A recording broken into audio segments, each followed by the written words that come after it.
चलो दो क्वेश्चन, ये ऑब्जेक्टिव चल रहा है, 10 के लिए आ गया, ठीक ना। इसमें पहला क्वेश्चन क्या कि बहुलक वर्ग का उच्च सीमा खाली पहचाने के बस आंसर हो गया। पहले बहुलक वर्ग पहचानने के लिए आना चाहिए। तो बहुलक वर्ग किसको बोलते हैं? जिसमें बारंबारता का मान अधिकतम होगा, वही होगा बहुलक वर्ग। तो अधिकतम किस में? इसमें है ना 20, इसका उच्च सीमा पहचानना था। तो 20 हो गया निम्न सीमा, और 30 क्या हो जाएगा बस आंसर। इसमें कहाँ कुछ करना था कुछ आंसर। इसमें देखना होता कि सबसे बड़ा बारंबारता किसका अधिक है, वही होता है बहुलक। और उसके सामने वाला क्या होता है? बहुलक वर्ग। उससे पता होता है कौन सा? उच्च सीमा।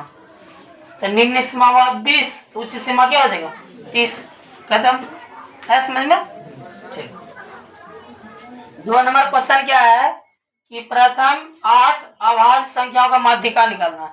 सबसे पहले तुमको तो ये जानना पड़ेगा प्रथम 8 अभाज्य संख्या क्या क्या होता है, तभी निकाल सकते हैं आप। कभी पूछेगा माध्य, कभी पूछेगा माध्यिका, कभी पूछेगा बहुलक।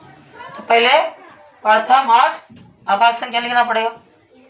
अभाज्य संख्या को क्या क्या होता है? शुरुआती में 2, 3, 5, 7, 11, 13, 15 हो गया? नहीं, 17 होगा। 17 के बाद 20 कौन बोली? अच्छा 19, जोर से बोलो। 19 के बाद 23 क्या हो पूरा? ज्यादा लिखा बात थी ना, 8 लिखना था। क्या लिखना था? 8 को। तुम लोग हंसी लग रहा है क्या कि कोई दुख में? बता। तो ये 8 क्या निकालना है? अब क्या निकालना है हमको? माध्यिका। माध्यिका के लिए 2 सूत्र बताया गया। पहले गिनती गिनना ही n बराबर, तो डायरेक्ट यहाँ 8 तो देवे किया था।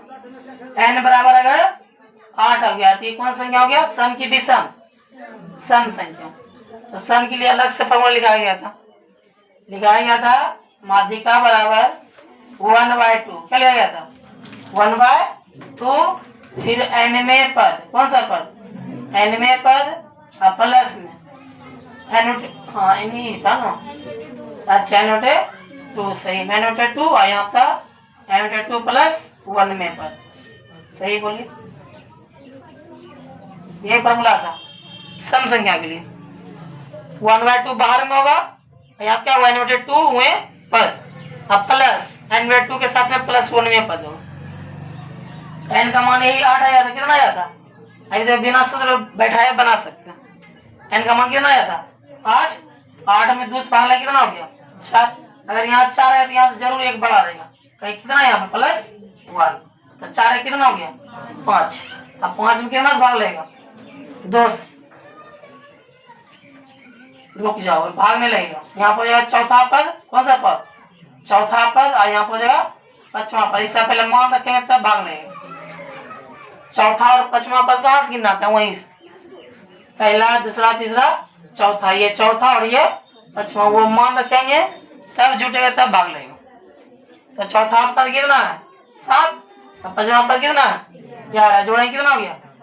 18 में 2 से भाग लेगा, कितना आ गया? आंसर क्या आया? ऐसे भी था सूत्र से, अब बिना सूत्र से भी बना सकते हैं हम लोग। गिन लेंगे क्या हुआ है? 8 है ना। उसके बाद इधर से काटेंगे एगो, फिर इधर से काटेंगे एगो, फिर इधर से काटेंगे एगो, फिर इधर से काटेंगे एगो, बराबर बराबर काटते जाएंगे। अगर अब काटेंगे तो खत्म हो जाएगा ना। 3 को इधर से काट दिए बायां साइड से, 3 को दायां साइड से। अब कितना बचा लास्ट में? बीच में 2 पद बचा है। अब अगर काटते हैं तब तो फिर कुछ बचेगा ही नहीं, इसलिए अब नहीं काटना। तो जो बचा है इसी निकाल देना माध्य। क्या निकालना? निकालेंगे माध्य, लेकिन आंसर आएगा किसका? माध्यिका। बीच में अगर 2 पद बच जाएगा, उसका क्या निकालना है? माध्य। अब माध्य का सूत्र क्या था? संख्या का योग बटे में संख्या। क्या वो संख्या यहाँ बीच में 2 है ना, दोनों जोड़ लेना। तो 11 7 18, 2 संख्या, इसलिए भाग कितना से? 2। आंसर आया 9। चाहे इस सूत्र लगा के बनाएंगे या डायरेक्ट अभी ट्रिक बताए उससे बना सकते हैं। चलो दो तीसरा क्वेश्चन देखो। तीसरा क्वेश्चन तो सबसे आसान था, यहाँ डाटा दिया हुआ था 1 2 3 4 5। इस सब का आंसर माध्य दे दिया कितना? 14। अभी बताइए माध्य कैसे निकालेंगे? जितना संख्या है सबको जोड़ेंगे और जितना संख्या उससे भाग ले जाएंगे। तो क्या उस सबको जोड़ते हैं पहले 1x 2x 3x 4x 5x कितना आ जाएगा 5x से x वाला जोड़े अंक वाला भी जुटेगा 2 1 3 3 3 6 6 4 10 संख्याओं का योग यही है संख्याओं का योग। अब बटे में संख्या क्या वो संख्या होता है इसमें क्या वो 5 जहां जहां कोमा वहां से 1 2 3 4 5 भाग कितना से लगेगा 5। इसका आंसर कितना दिया हुआ था क्वेश्चन में 14 कितना दिया हुआ था। अब यहाँ क्रॉस मल्टीप्लाई करेंगे 14 पंचे पहले 1 से गुना कर लेते हैं 1 गुना 5x प्लस में 10 14 पंचे 70 10 हो जाएगा घट जाएगा कितना बचेगा 60 x से भाग ले जाएगा 5 से भाग ले जाएगा x का मान कितना आ जाएगा 12 12 पंचे 60 क्लियर। ये किसका मान निकला x का निकलना x का ही मान निकला ये तो हो गया आंसर।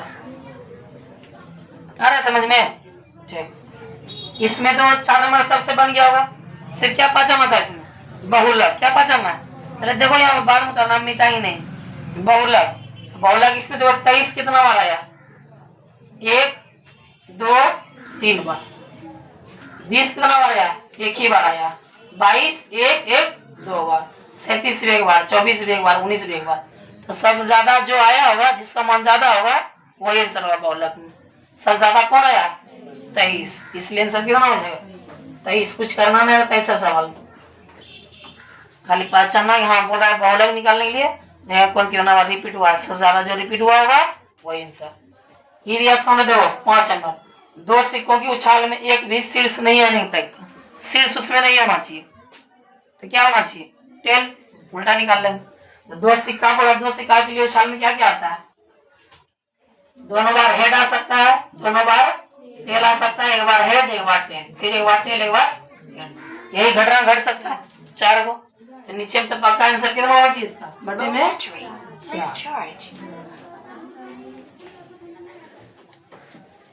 कौन बता रहे थे क्या नंबर 5 में बता रहे थे ना तो बटे में से आंसर कितना आएगा 4। आप देखो क्या बोला था एक भी शीर्ष मतलब होता है हेड क्या होता है एक बार भी इसमें हेड नहीं आना चाहिए हेड नहीं आएगा ये सब नहीं लेंगे तब क्या लेंगे टेल।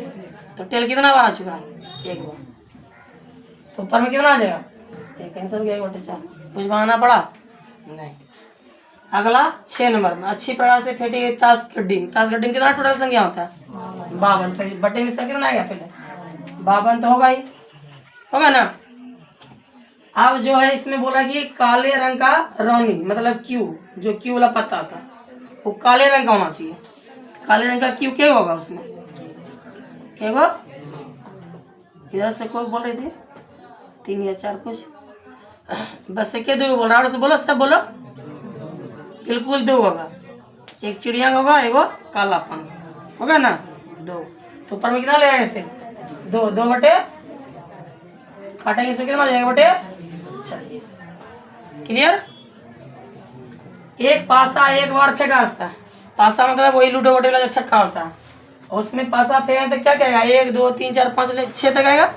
अपन संख्या चुना फिर से आवाज संख्या कौन संख्या आवाज संख्या कौन कौन है बता दो कोई 1 से 6 तक में क्या हुआ है 2 एक हुआ 3 दूसरा हुआ 5 3 ही है तो ऊपर में कितना रहेगा इसका मान लगेगा 3 नीचे में पासा है टोटल संख्या कितना होता है 6 काटे कितना गया बटे 2 आंसर है समझ में। ये 8 नंबर का तो बिल्कुल आसान है यदि कोई घटना घटित तो नहीं हो सकती तो उससे पहले क्या बटा है कितना जाएगा 0 इसका बिल्कुल आसान था। ये 3 पासे की उछाल में संभव परिणाम 3 पासा खाली फेंकना एक पासा फेंके तो 6 आया था कि ना 6 घटना घटता है और 2 पासा फेंके तो 6 जाके 36 होता है पता है ना। जैसे एक बार पासा फेंकेंगे तो पावर इस पे 1 आएगा तो 6 हो गया 2 पासा फेंकेंगे तो 6 पे पावर कितना आएगा 2 कितना हो गया 6 आगे 36 अभी कितना बार पासा फेंक रहे हैं 3 बार तो 6 पे पावर 3 हो जाएगा 6 पे पावर 3 मतलब 6 को कितना बार गुना कर लेना है 3 बार 6 जाके 36 फिर 6 गुना करेंगे कितना आ जाएगा 216 आंसर हो जाएगा इसका डायरेक्ट। समझ में। लास्ट क्वेश्चन 10 नंबर एक समबाहु त्रिभुज का क्षेत्रफल दिया हुआ इस सवाल उसी से बनेगा जिससे संभावित त्रिभुज क्षेत्रफल का सूत्र याद होगा। संभावित त्रिभुज क्षेत्रफल का सूत्र क्या होता है, किसी को याद है?